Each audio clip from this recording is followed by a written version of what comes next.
Дали треба да веруваме на традицијата или на Библијата? Драги пријатели, ја следите емисијата Одговор на тешки прашања. Денес живееме во свет каде што постојат многу гласови, многу учења и многу традиции. Секој тврди дека ја има вистината, но меѓу сите тие гласови се поставува едно многу важно прашање. На што треба да се потпреме кога станува збор за верата на традицијата или на Библијата, на Светото писмо? Ова не е само теоретско прашање. Ова е прашање што влијае на нашиот живот, влијае на нашите одлуки и на нашата вечност. Како што стои во Библијата, целото писмо е од Бога вдахнено или дадено. 2 Тимотеја 3:16. Број 1. Што е традиција, а што е Библијата? Традицијата се состои од човечки обичаи, правила и учења што се пренесуваат низ генерации и векови. Таа може да биде добра, културна и корисна, но проблемот е што традицијата доаѓа од луѓе, а луѓето можат да погрешат, односно да грешат. Од друга страна, Библијата е Божја реч. Таа не е човечки производ, туку Божјо откровение. Затоа мора да направиме разлика. Традицијата е човечка, а Библијата е божествена. Кога човечките обичаи се спротивни на Божјата вистина, едноставно тогаш верникот треба да ја стави Божјата реч, Библијата, на прво место. Вистината не се мери според тоа што е најстаро или најпопуларно, туку според тоа што Бог го кажал во својата реч, во Библијата, во Светото писмо. Исус Христос не предупредил дека луѓето понекогаш ја стават својата традиција над Божите заповеди. Затоа секој учење, обичај и вера треба да се проверуваат токму преку Библијата. Божјата реч е сигурен темел што не се менува, додека човечките мислења и традиции се менуваат со времето. Број 2. Предупредувањето на Исус Христос. Исус Христос јасно зборувал за опасноста од ставање традиција над Божјата реч. Тој еве што вели: го оставивте Божјиот закон или Божјата заповед и се држите до човечката традиција. Марко 7 глава 8 стих. Ова е силно предупредување.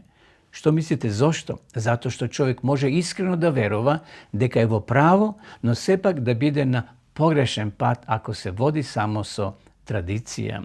Бог не повикува слепо да следиме човечки учења, туку да ја истражуваме, да ја проучуваме неговата реч и да живееме според вистината.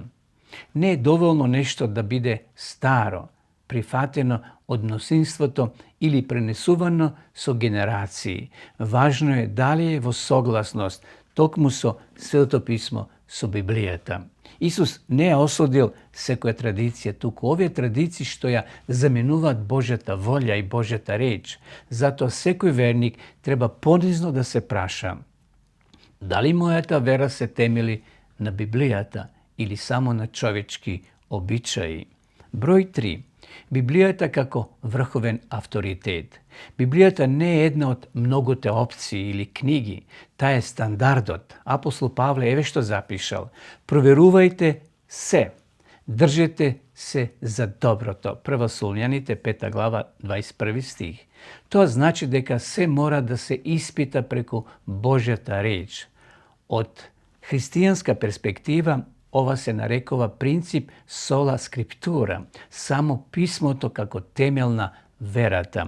Овој принцип не значи дека традицијата нема никаква вредност, туку дека не може да биде врховен авторитет над Библијата. Божјата реч е критериумот според кој се мери секое учење, обичај или верување. Затоа верникот е повикан да има активно размислување и духовно расудување, да не прифаќа се автоматски, туку да проверува дали тоа што го слуша и верува навистина се согласува со Светото писмо. Број 4. Примерот на берјаните. Во Дела на апостолите гледаме прекрасен пример. Тие Секој ден ги испитува писмата, дали е тоа така, пишува во Дела 17:11. Берјаните или верјаните не верувале слепо, дури ни на апостол Павле. Тие ја проверувале вистината преку Библијата, преку Светото писмо. Тоа е вистинска духовна мудрост. Овој пример покажува дека вистинската вера не се темели на слепо прифаќање, туку на лично уверување засновано на Божјата реч. Дури и најавторативното учење треба да биде проверувано преку Библијата, преку писмото. Берјаните ни оставаат модел на здрав духовен став, отворено срце, но и внимателен ум. Така се гради вера што не се потпира на луѓе, туку на вистината од Бога. Број 5. Кога традицијата станува проблем. Традицијата станува опасна и проблем кога ја заменува Библијата. Станува поважна од Божјата реч, се прифаќа без проверка. А Исус еве што вели: залудно ме почитуваат учејки човечки заповеди. Матеј 15 глава 9 стих. Тоа значи дека не е доволно само да веруваме, мора да веруваме правилно. Овој текст не подсетува, почитувани пријатели, дека вистинското богопочитување не се мери само со надворешни религиозни практики, туку со послушност кон Божјата вистина. Кога човечките учења се ставаат на местото на Божјата реч, тогаш се губи суштината на верата. Затоа, секој верник е повикан да прави јасна разлика меѓу Божјата заповед и човечките додатоци и секогаш да ја става Библијата како конечен авторитет. Број 6. Местото на традицијата. Важно е да разбереме нешто што е многу важно. Традицијата не е секогаш лоша. Таа може да биде и корисна, културна и убав дел од заедницата, но таа мора да биде под Библијата, никогаш над Библијата. Ова значи дека традицијата има свое место во животот и историјата на луѓето, но не може да биде мерило за вистината. Затоа редоследот е јасен. Библијата ја проверува традицијата, а не традицијата Библијата. Така се зачува чистотата на верата и се избегнува мешање на човечкото со божественото учење. 7. Зошто Библијата е сигурна? Библијата е сигурна затоа што е инспирирана од Бога. Таа не се менува со времето. Зборува за вечни вистини вредности. Исус вели: Твоето слово е вистина. Пишува во Јован 17:17. Тоа значи дека Божјата реч е највисоката вистина. Зато Библијата не е само религиозен текст, туку духовен авторитет кој служи како темел за вера, живот и морал. Таа ги надминува човечките мислења и културни промени, бидејќи низиниот извор е Бог, кој е вечен и непроменлив.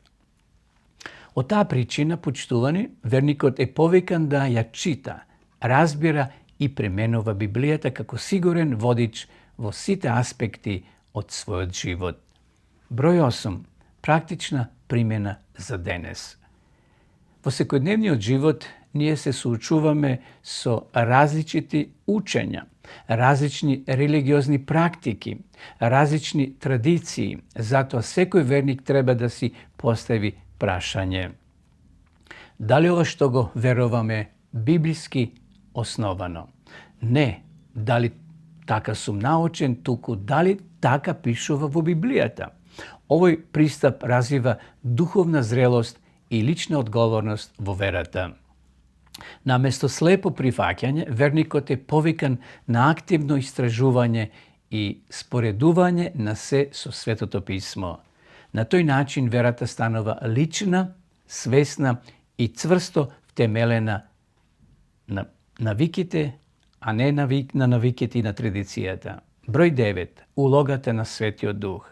Библијата не се разбира само со човечки ум. Исус вели: ќе ве воведе во сета вистина. Јован 16:13. Значи, Светиот Дух ни помага да ја разбереме Божјата реч и да ја примениме правилно.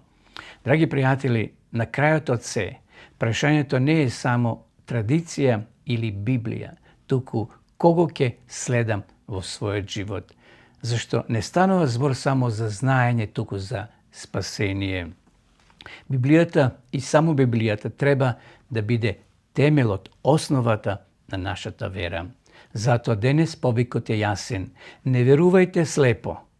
Не следи традиција без проверка. Врати се на Библијата. Зошто? Затоа што традицијата може да се промени, луѓето може да сгрешат, но Божјата реч останува вечна. И најважното, Бог не бара луѓе што знаат традиции, туку луѓе што ја живеат вистината. Овој повик е личен и практичен, не само за размислување, туку за одлука која влие на секојдневниот живот. Верата не е само уверување, туку однос со Бога кој не води во вистина и живот. Нека секој од вас, секој од нас денес одлучи: јас ќе ја градам својата вера на Божјата реч. Јас ќе ја следам вистината, не навиката. Јас ќе му верувам на Бога. Благодарам на вашето внимание, почитувани. Се гледаме во наредната емисија со ново прашање.